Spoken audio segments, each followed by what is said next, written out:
Hello दोस्तों, हमारे channel study रूप में आप सभी का बहुत बहुत स्वागत है। इस वीडियो में हम उत्तल दर्पण और अवतल दर्पण पर आधारित न्यूमेरिकल सॉल्व करेंगे। पिछले वीडियो में हमने उत्तल दर्पण और अवतल दर्पण के उपयोग और वस्तु की विभिन्न स्थिति के आधार पर उसके बनने वाले प्रतिबिंब की स्थिति और उसकी प्रकृति के बारे में पढ़े थे। आज के इस वीडियो में हम उत्तल दर्पण और अवतल दर्पण पर आधारित कुछ न्यूमेरिकल सॉल्व करेंगे।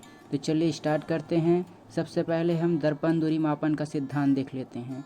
दर्पण दूरी मापन का पहला सिद्धांत है, आपतित किरण की दूरी में मापी गई दूरी धनात्मक और विपरीत दिशा में नापी गई दूरी ऋणात्मक होती है।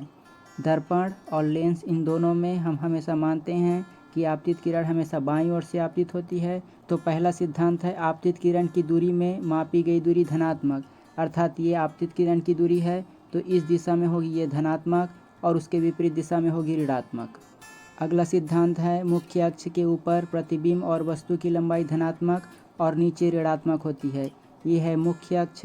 यहाँ पर अगर कोई वस्तु या प्रतिबिंब है तो मुख्य अक्ष के ऊपर स्थित है तो उसे धनात्मक कहेंगे, और अगर मुख्य अक्ष के नीचे स्थित है तो उसे ऋणात्मक कहेंगे। तीसरा सिद्धांत है, दूरी दर्पण के ध्रुव से मुख्य अक्ष के सापेक्ष नापी जाती है। यहाँ पर दर्पण का ध्रुव होता है और ये है मुख्य अक्ष। अगर हमें किसी वस्तु या प्रतिबिंब की दूरी नापना है तो हम हमेशा ध्रुव से नापेंगे। यहाँ पर स्थित होता है ध्रुव, और वस्तु की ध्रुव से दूरी को यू कहा जाता है, जबकि अगर कोई प्रतिबिंब बनता है तो प्रतिबिंब की ध्रुव से दूरी को भी कहते हैं। इसे हमें याद रखना है कि प्रतिबिंब की ध्रुव से दूरी को भी कहते हैं और वस्तु की ध्रुव से दूरी को यू कहते हैं। एक अन्य चीज़, वस्तु और प्रतिबिंब की लंबाई। अगर कोई वस्तु दी गई है तो वस्तु की लंबाई को हम कहते हैं ओ, ऑब्जेक्ट, और अगर कोई प्रतिबिंब दी गई है तो प्रतिबिंब की लंबाई को कहते हैं आई। अगर वस्तु मुख्य अक्ष के ऊपर स्थित है तो इसकी लंबाई को कहेंगे प्लस ओ। अगर कोई प्रतिबिंब मुख्य अक्ष के नीचे स्थित है तो उसे कहेंगे माइनस आई। यहाँ पर हमें ध्यान देना है कि मुख्य अक्ष के ऊपर को पॉजिटिव बोलते हैं, मुख्य अक्ष के नीचे को नेगेटिव कहते हैं। अगला सिद्धांत है, दर्पण या लेंस में प्रकाश की किरण सदैव बाईं ओर से आपतित होती है। हम ऐसा मानते हैं, दर्पण और लेंस इन दोनों परिस्थिति में प्रकाश हमेशा बाईं ओर से आपतित होगी। हम प्रकाश को ऐसे नहीं ले सकते, हम हमेशा बाईं ओर से प्रकाश किरण आती हुई ऐसा मानते हैं और इसी के आधार पर हम न्यूमेरिकल सॉल्व करेंगे। अगला है वक्रता त्रिज्या। वक्रता त्रिज्या किसे कहते हैं? हमने पिछले वीडियो में पढ़ा था कि कोई गोलीय दर्पण होता है जिसे दो भागों में काट देने से और उसके ऊपरी या आंतरिक भाग को कलाई कर देने से उत्तल दर्पण और अवतल दर्पण का निर्माण होता है। अगर हम किसी खोखले कांच के गोले को काटकर उसके आंतरिक भाग को कलाई कर देते हैं तो वह बन जाता है उत्तल दर्पण, जबकि उसके बाह्य भाग को कलाई कर देने से वह बन जाता है अवतल दर्पण। दर्पण जिस खोखले गोले का भाग होता है उस खोखले गोले की त्रिज्या को कहा जाता है वक्रता त्रिज्या, और उसके केंद्र को कहा जाता है वक्रता केंद्र। हमें इसे याद रखना है, ये है वक्रता केंद्र और इसकी त्रिज्या को कहा जाता है वक्रता त्रिज्या, जिसे आर से प्रदर्शित करते हैं। वक्रता त्रिज्या ज्ञात करने के लिए ये फार्मूला होता है, फोकस इक्वल टू वक्रता त्रिज्या बटा 2। यहाँ पर वक्रता त्रिज्या होती है, यहाँ पर फोकस होता है और यहाँ पर ध्रुव होता है। तो हम देख सकते हैं फोकस जो है वक्रता त्रिज्या की आधी है। ये है वक्रता त्रिज्या, ये है फोकस। फोकस जो है वक्रता त्रिज्या की आधी है। आप देख सकते हैं ये है वक्रता त्रिज्या और ये है फोकस। तो फोकस जो है वक्रता त्रिज्या की आधी है, इसे हमें याद रखना है। अभी आगे न्यूमेरिकल सॉल्व करेंगे, उसमें ये फार्मूला यूज होगा। इसके बाद हम रेखीय आवर्धन के बारे में पढ़ते हैं। रेखीय आवर्धन को एम से प्रदर्शित किया जाता है।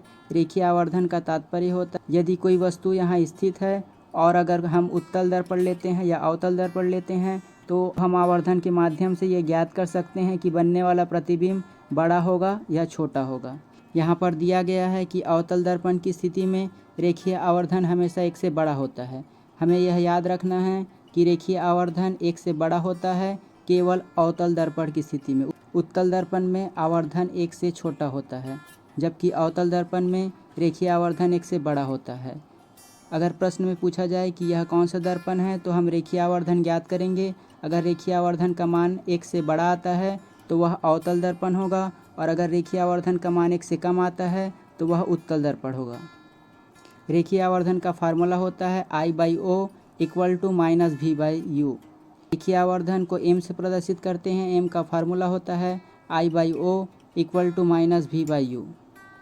यहाँ पर जो I है वह प्रतिबिंब की लंबाई है, यहाँ पर O है जो वस्तु की लंबाई है, V जो है प्रतिबिंब की ध्रुव से दूरी है, जबकि U जो है वस्तु की ध्रुव से दूरी है। हम इसे देख लेते हैं। ये कोई वस्तु दी गई है और ये है उसका प्रतिबिंब। दूरी हमेशा हम ध्रुव से नापेंगे, तो वस्तु की ध्रुव से दूरी को कहा जाता है U, जबकि प्रतिबिंब की ध्रुव से दूरी को कहा जाता है V। वस्तु की लंबाई को कहा जाता है O और प्रतिबिंब की लंबाई को कहा जाता है I।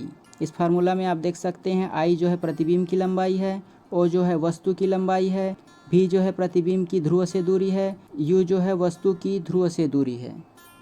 हमने दर्पण के सिद्धांत में पढ़ा, मुख्य अक्ष के ऊपर यदि वस्तु और प्रतिबिंब स्थित है तो उसे प्लस लेंगे, अगर कोई प्रतिबिंब ऐसा बन रहा है तो उसे नेगेटिव लेंगे, और इस दर्पण के बाईं ओर स्थित सभी चिन्ह को हम नेगेटिव लेंगे और दर्पण के पीछे स्थित सभी चिन्ह को हम प्लस लेंगे। इसे हमें याद रखना है, प्लस और माइनस में जो आंसर है वह चेंज हो जाएगा, इसलिए हमें इस नियम को याद रखना है कि इस दर्पण के बाईं ओर सभी चिन्ह को माइनस लेंगे और इस दर्पण के पीछे स्थित सभी चिन्ह को प्लस लेंगे, और ऊपर अगर स्थित है तो प्लस लेंगे और अगर वस्तु नीचे स्थित है तो उसे नेगेटिव लेंगे। उसके बाद है गोलीय दर्पण की फोकस दूरी। यह भी एक अत्यंत महत्वपूर्ण सूत्र है। इसका फार्मूला होता है 1/f बराबर 1/v प्लस 1/u। इसे गोलीय दर्पण का सूत्र कहते हैं। न्यूमेरिकल सॉल्व करते समय ये फार्मूला यूज होगी। f का मतलब होता है फोकस दूरी, v का मतलब होता है प्रतिबिंब की ध्रुव से दूरी और u का मतलब होता है वस्तु की ध्रुव से दूरी। प्लस और माइनस का चिन्ह हमें याद रखना है नियम को। ये नियम देख चुके हैं कि प्रकाश हमेशा बाईं ओर से आपतित होगी और इस दर्पण के इस साइड को लेंगे हम नेगेटिव और दर्पण के पीछे को लेंगे पॉजिटिव। उत्तल दर्पण की फोकस दूरी हमेशा धनात्मक होती है। यह धनात्मक कैसे होती है? हमने पिछले वीडियो में पढ़ा था। उत्तल दर्पण में केवल एक ही कंडीशन होता है, अगर कोई वस्तु किसी भी स्थिति में स्थित हो तो उसका प्रतिबिंब हमेशा दर्पण के पीछे ध्रुव और फोकस के मध्य में बनेगा। प्रतिबिंब छोटा बनेगा, सीधा बनेगा और आभासी बनेगा। उत्तल दर्पण में केवल एक ही कंडीशन होता है, बनने वाला प्रतिबिंब है वह पीछे बना है, इस कारण यह पॉजिटिव होगा। हमें याद रखना है कि उत्तल दर्पण की फोकस दूरी हमेशा धनात्मक होती है, क्योंकि एकमात्र कंडीशन होता है कि बनने वाला प्रतिबिंब हमेशा पीछे बनेगा।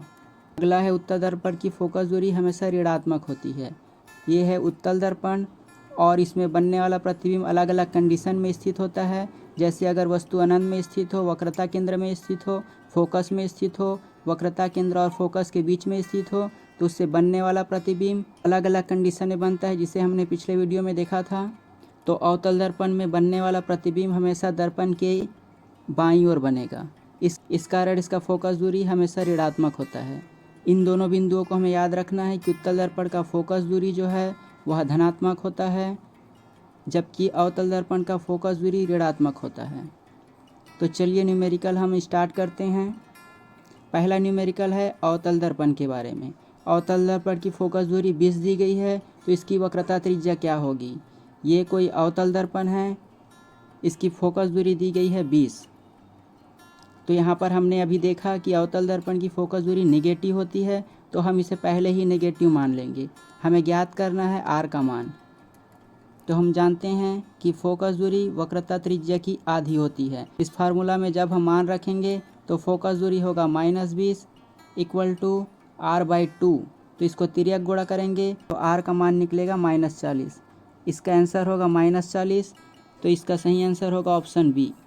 इसके बाद हम अगला प्रश्न देख लेते हैं। अगला प्रश्न है अवतल दर्पण की वक्रता त्रिज्या 20 दी गई है, मतलब कोई अवतल दर्पण दिया गया है, उसकी वक्रता त्रिज्या दी गई है 20 और दर्पण में एक वस्तु जो है 15 सेंटीमीटर की दूरी पर रखी गई है, मतलब u जो है वो 15 सेंटीमीटर दिया गया है और v का मान ज्ञात करना है। हमें प्रतिबिंब की दूरी ज्ञात करना है, जिसे v कहा जाता है।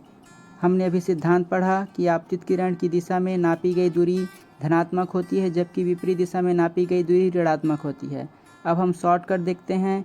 ये जो दर्पण है इसके इस साइड स्थित अर्थात बाईं ओर स्थित को हम हमेशा नेगेटिव लेंगे, जबकि उसके विपरीत दिशा में स्थित उसके पीछे हमेशा पॉजिटिव लेंगे। तो इसमें अवतल दर्पण दिया गया है। अवतल दर्पण की स्थिति में वस्तु हमेशा बाईं ओर स्थित होती है, इसलिए वस्तु की दूरी को हम नेगेटिव लेंगे और इसमें हमें ज्ञात करना है प्रतिबिंब की दूरी। यहाँ पर अवतल दर्पण दिया गया है, अवतल दर्पण की त्रिज्या भी नेगेटिव होगी। इसे हमें याद रखना है कि अवतल दर्पण की त्रिज्या इस साइड होती है और दर्पण के इस साइड इसे हम नेगेटिव लेते हैं। तो हमें यहाँ पर भी का मान ज्ञात करना है कि प्रतिबिंब की दूरी क्या होगी। तो हम दो फार्मूला जानते हैं, फोकस दूरी बराबर होता है वक्रता त्रिज्या बटा 2 और दर्पण की फोकस दूरी का सूत्र होता है 1/f बराबर 1/v प्लस 1/u। इन दोनों सूत्रों के माध्यम से हमारा न्यूमेरिकल सॉल्व होगा। यहाँ पर वक्रता त्रिज्या दी गई है, इसका मान रखने पर हमें फोकस ज्ञात हो जाएगा। तो फोकस का मान होगा, फोकस इक्वल टू होगा वक्रता त्रिज्या -20 बटा 2। तो यहाँ पर हमें फोकस का मान ज्ञात होगा -10। इस फोकस के मान को यहाँ पर रखने पर और वस्तु की दूरी को दिया गया है -15, उसे यहाँ रखेंगे तो यहाँ पर हमें प्राप्त होगा प्रतिबिंब की दूरी। तो चलिए सॉल्व करते हैं आगे। हमें फोकस प्राप्त हुआ था -10 और वस्तु की दूरी दी गई है -15 और हमें ज्ञात करना है प्रतिबिंब की दूरी। तो इसका फार्मूला होता है 1/f। तो 1/f के जगह 1/-10 रखेंगे और 1/v हमें ज्ञात करना है और वस्तु की दूरी 1/-15 दिया गया है। हम इसको पक्षांतर कर दिए तो इसके एलसीएम लेंगे तो एलसीएम मिलेगा 30। उसके पश्चात 10 को 30 से भाग देंगे तो हमें मिलेगा 3 और 15 को 30 से भाग देंगे तो हमें मिलेगा 2। तो इससे प्राप्त होगा 1/v। इन दोनों को घटाने पर हमें मिलेगा -1/30 इक्वल टू मिलेगा 1/v। तो v का मान हमें प्राप्त होगा -30। -30 का मतलब है बनने वाला प्रतिबिंब है वह दर्पण के बाईं ओर प्राप्त होगा। तो इसका सही आंसर होगा 30, ऑप्शन ए। अगला प्रश्न देख लेते हैं कि अवतल दर्पण के बारे में दिया गया है, किसी वस्तु का उल्टा प्रतिबिंब आकार में उसके आकार का आधा होगा। इस प्रश्न में वस्तु की आकृति दी गई है और प्रतिबिंब की आकृति दी गई है। इसमें बताया गया है कि जो बनने वाला प्रतिबिंब है वह उल्टा होगा। उल्टा होगा मतलब अगर कोई वस्तु दी गई है और इसका प्रतिबिंब उल्टा बन रहा है, उल्टा बन रहा है मतलब मुख्य अक्ष के नीचे स्थित है, तो इसे हम लेंगे नेगेटिव। तो यहाँ पर पहले से नेगेटिव डाल देंगे। यहाँ पर दिया गया है कि वस्तु का उल्टा प्रतिबिंब आकार में उसके आकार का आधा है, मतलब अगर कोई वस्तु है वह एक्स आकृति की है तो बनने वाला जो प्रतिबिंब है वह उसका आधा है, मतलब वह x/2 होगा। उसके बाद दिया है वस्तु जो है दर्पण से 10 सेंटीमीटर की दूरी पर हो तो वस्तु का प्रतिबिंब कहाँ बनेगा। मतलब यहाँ पर दिया गया है कि u जो है 10 सेंटीमीटर है वस्तु की ध्रुव से दूरी और हमें ज्ञात करना है v का मान। तो यहाँ पर ये सभी चीज़ दी गई है, वस्तु की आकृति, प्रतिबिंब की आकृति, वस्तु की ध्रुव से दूरी और हमें ज्ञात करना है प्रतिबिंब की ध्रुव से दूरी। आवर्धन का फार्मूला होता है m = I/O = होता है -v/u। इसे हमें याद रखना है, इस फार्मूले का यूज यहाँ होगा। यहाँ पर I दिया गया है -x/2, O जो है x दिया गया है, इससे हम आवर्धन निकाल लेंगे और इस आवर्धन में इक्वल टू दिया गया है -v जिसे हमें ज्ञात करना है और u का मान दिया गया है 10। तो इस फार्मूला में हम अगर यूज करेंगे तो हमें प्राप्त हो जाएगी प्रतिबिंब की ध्रुव से दूरी। यहाँ पर हम अगर वैल्यू पुट करेंगे तो m = होता है -v/u। -v हमें ज्ञात करना है और u का मान दिया गया है 10 और उसके पश्चात होता है I/O। I का मान दिया है -x/2 और O का मान दिया है x। तो इसको हम सॉल्व करते हैं। -v/10 इक्वल टू, इसे हम सॉल्व करते हैं -x/2 × 1/x। तो यहाँ x से x कट जाएगा, तो इसको काटने से प्राप्त होगा -1/2 और इस साइड दिया गया है -v/10। तो यहाँ पर v का वैल्यू जो है वह मिलेगा 5। इसका सही आंसर होगा 5।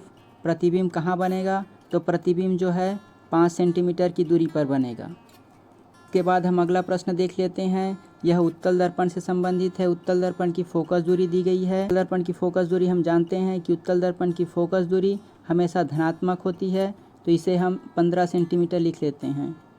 उसके पश्चात दिया है कि 60 सेंटीमीटर की दूरी पर वस्तु रखी गई है, मतलब u जो है 60 दिया गया है। अब उत्तल दर्पण हो या अवतल दर्पण हो, वस्तु हमेशा दर्पण के बाईं ओर स्थित होती है, इसलिए u हमेशा नेगेटिव होगा। हमें ज्ञात करना है, प्रतिबिंब की स्थिति ज्ञात करना है और प्रतिबिंब की प्रकृति ज्ञात करना है। तो चलिए हम देखते हैं। हमें फोकस दूरी दी गई है, वस्तु की स्थिति दी गई है और हमें ज्ञात करना है प्रतिबिंब की स्थिति। तो हम जानते हैं कि 1/f फोकस दूरी का सूत्र दर्पण का इक्वल टू होता है 1/v प्लस होता है 1/u।